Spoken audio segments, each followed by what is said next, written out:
Olá, gente, dando continuidade à aula anterior, foi basicamente a instalação da plataforma que a gente vai utilizar para trabalhar com o Python, né, que é o Anaconda Navigator. Aqui está o primeiro modelo, né, que a gente já trabalhou em sala de aula, mas eu vou fazer aqui em termo de revisão, né, para vocês poderem revisar.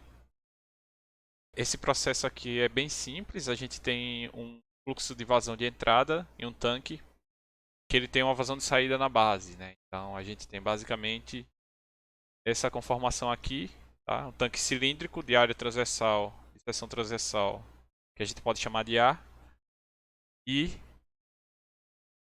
nível do tanque H, tá? Então a gente tem H, que é a altura do tanque, Q é a vazão de saída, Q0 é a vazão de entrada, e A é a área de seção transversal, tá? Para a gente poder modelar esse sistema, a gente faz inicialmente balanço de massa, né? A gente faz o balanço de massa.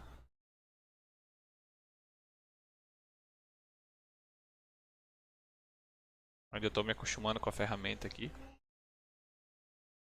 Que a entrada de massa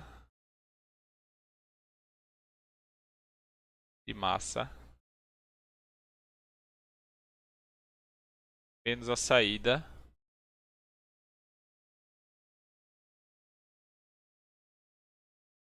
é igual ao acúmulo,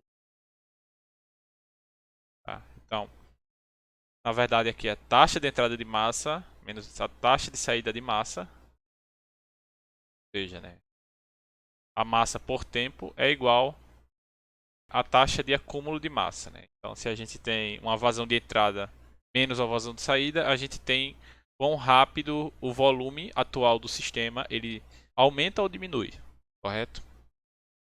Analisando já o nosso processo, né? Então o fluxo de entrada de massa é igual a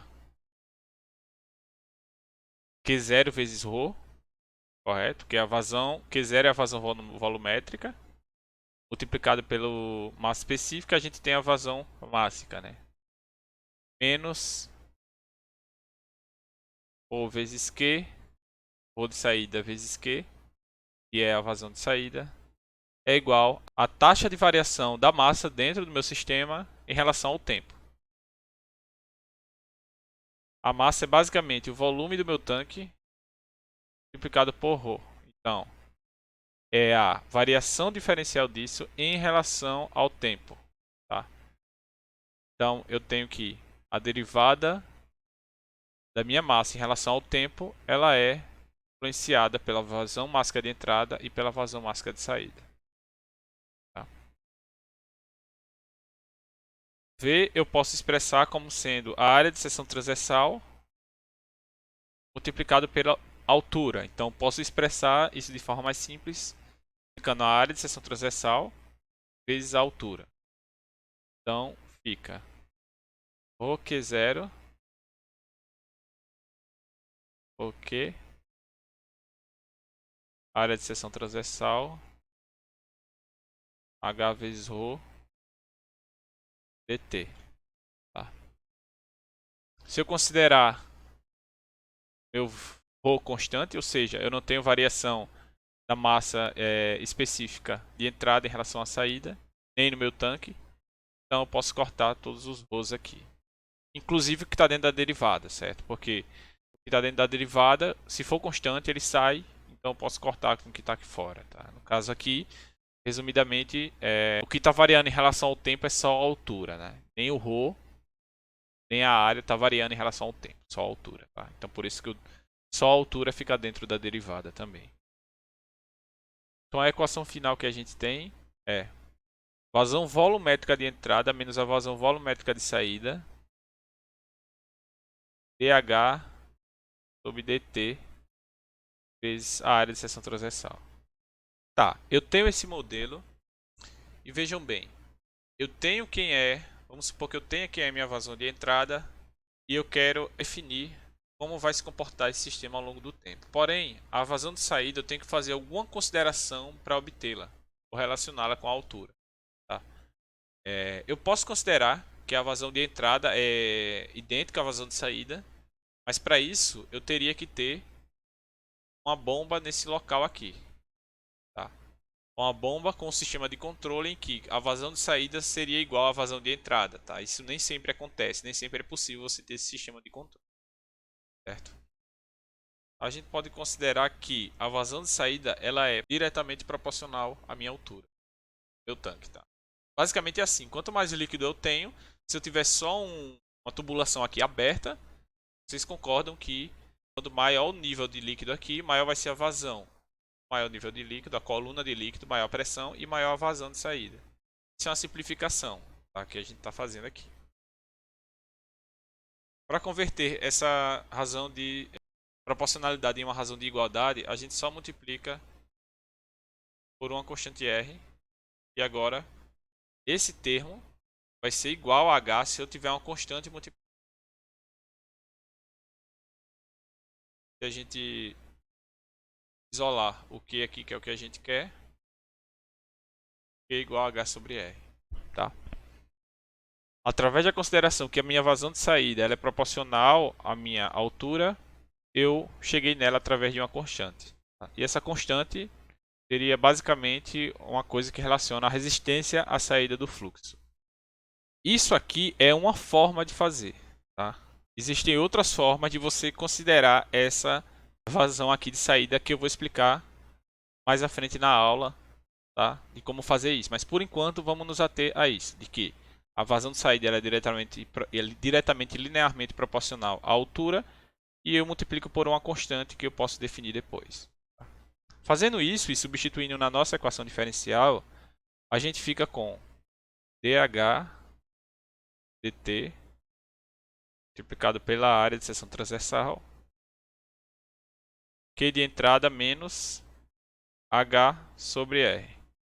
Dessa equação aqui, e a gente até já fez isso, a gente consegue fazer variáveis separáveis e integrar ela. Tá? A gente fez isso, né? A gente plotou o gráfico já de H em função do tempo, né? Para ver como é que o meu sistema se comporta quando a gente muda alguma variável, como é a dinâmica dele ao longo do tempo, se a gente dependendo da entrada que a gente tem. Tá? Só que aqui a gente vai fazer um pouco diferente. A gente vai pegar essa equação diferencial, jogar no Python e para ele resolver de forma direta, sem ter a necessidade da gente resolver analiticamente. Até porque vai ter equações diferenciais ou sistemas de equações diferenciais que a gente não vai conseguir resolver analiticamente. Né? Por isso que a gente tem ferramentas computacionais para a gente poder resolver esse tipo de problema de engenharia de forma mais simples e mais prática. Tá? Bom, para dar continuidade, né, a nossa modelagem para a gente poder colocar no Python, vocês abram o Anaconda Navigator e The Launch em Notebook de Jupyter, tá? Quando vocês derem Launch, vai abrir uma página no navegador, cliquem em Novo e abram Python 3. Quando vocês abrirem um Python, uma nova aba do Python, ele vai criar essa aba aqui, a gente já fez isso, né? E vamos iniciar agora basicamente o que precisamos fazer na programação para a gente simular esse sistema, tá? Primeira coisa que a gente vai fazer é o matplotlib inline para a gente poder fazer os gráficos na própria linha do Python, tá?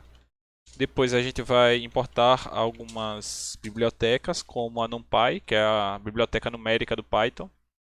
E a gente vai importar ela como sendo NP, ou seja, a gente vai importar a biblioteca numérica do Python como NP. Toda vez que a gente for chamar essa biblioteca, não precisamos digitar o nome completo dela, é só digitar o NP. Vai importar também o matplotlib.pyplot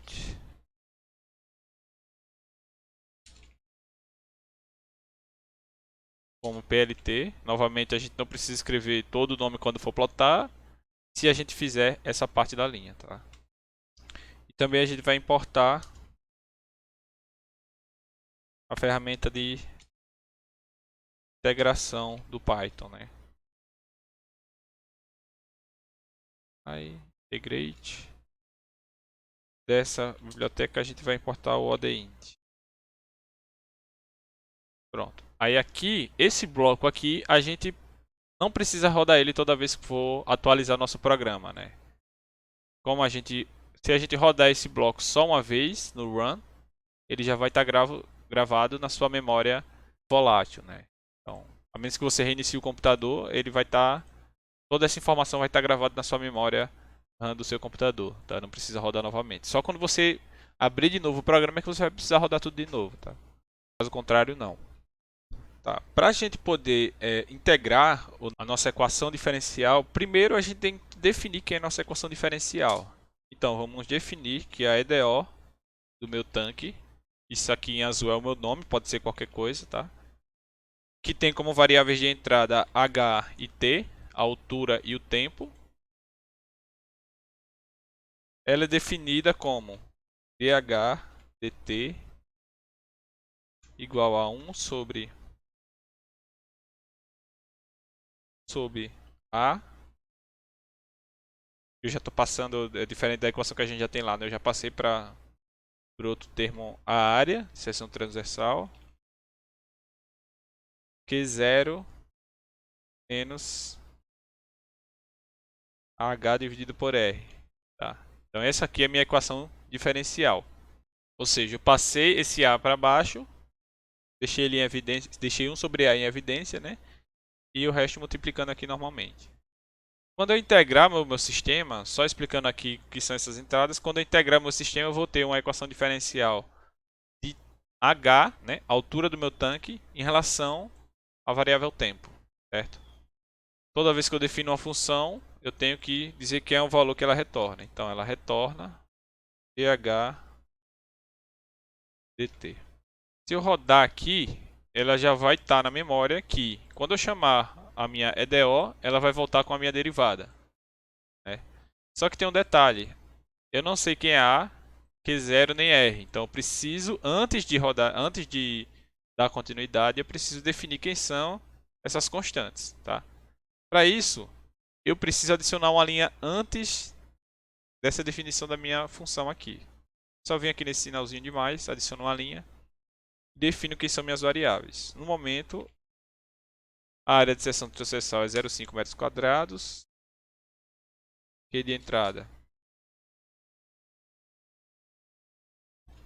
0,8 metros cúbicos por hora. R. Então eu tenho área de seção transversal, vazão volumétrica de entrada e a resistência à saída de fluxo. Tá? Tudo que eu preciso para rodar, para ter essa equação aqui, certo? Tá, a gente definiu quem é nossa equação diferencial. Agora a gente vai fazer a integração dessa equação diferencial. O resultado da minha equação diferencial vai ser h em relação ao tempo, né? Então, a saída eu posso chamar de h, simplesmente. Chama a função de integração ODINT. Abre e fecha parênteses. A primeira coisa que eu vou colocar aqui é o nome da minha função que eu criei anteriormente, a função da minha derivada. Depois a condição inicial de h. E depois o meu vetor de tempo. Tá? Então a ordem é nome da função, condições iniciais, vetor de tempo. Nome da minha função, eu já criei ela aqui. É do_tank. O h inicial eu tenho que definir quem é, porque isso é uma condição de contorno para a resolução da minha equação diferencial. Tá? Então isso tem que ser dado também. HI vamos dizer que é 1,2 metros. Né? Ou seja, para essas condições, no instante inicial, a minha altura é 1,2 metros, a altura do meu tanque. Certo? E o vetor tempo, como é que eu crio ele? Tá? Esse tempo aqui, ele é basicamente o vetor que você vai utilizar para integrar sua equação diferencial. Então, para a gente criar ele, tem uma forma mais prática de criar, que é usar a biblioteca NumPy, a função lineSpace. Essa função lineSpace, basicamente, ela vai criar um vetor iniciando no valor que eu quero, indo até o valor que eu quero, com o número de intervalos que eu desejo. Nesse caso aqui, o que é que está acontecendo nesse vetor? O vetor começa em 0, ele vai até 10, e esse vetor ele vai ter 100 divisões entre 0 e 10. Vou adicionar uma nova linha aqui para continuar. Tá. Aí aqui eu tenho o vetor tempo, E a minha função de integração, que necessita desse vetor tempo, ela vai chamar a minha EDO. Dessa forma aqui, eu já tenho o meu valor de H em relação ao tempo. Tá? Se eu colocar H aqui e rodar, eu tenho todos os valores de H em relação ao tempo para essas condições. Se eu quiser plotar, pltplot, x, eixo x, né? Depois eixo y. Na verdade aqui é plt.plot. Daí eu tenho o resultado do meu... a altura do meu tanque em relação ao tempo. Isso aqui facilita muito minha vida porque eu posso reduzir a quantidade de dados aqui para 10. Eu não precisar de tantos dados assim. Você vê que a curva já fica mais quebrada, né? Digamos assim, mais discretizada. Posso reduzir mais ainda, ó. 3 vai ficar bem... a precisão vai ficar bem prejudicada, né? Porque imagina, eu estou calculando a derivada para um espaço de tempo muito elevado comparado à dinâmica do meu sistema, né? Então, vou colocar 10 aqui. 10 é um valor já razoável, né? Mas pode ser que dê algum erro. Se eu quiser um valor mais redondo, posso colocar 50 e ela não fica quebrada, né? Ela fica mais suave, digamos assim. Que é o ideal, né? Para a gente analisar os dados. E para uma maior precisão na integração também, tendo em vista que é a integração numérica. Tá? Então essa é uma forma de a gente integrar, né, quando a gente tem uma equação diferencial. E a gente vai utilizar isso também nas próximas aulas e nos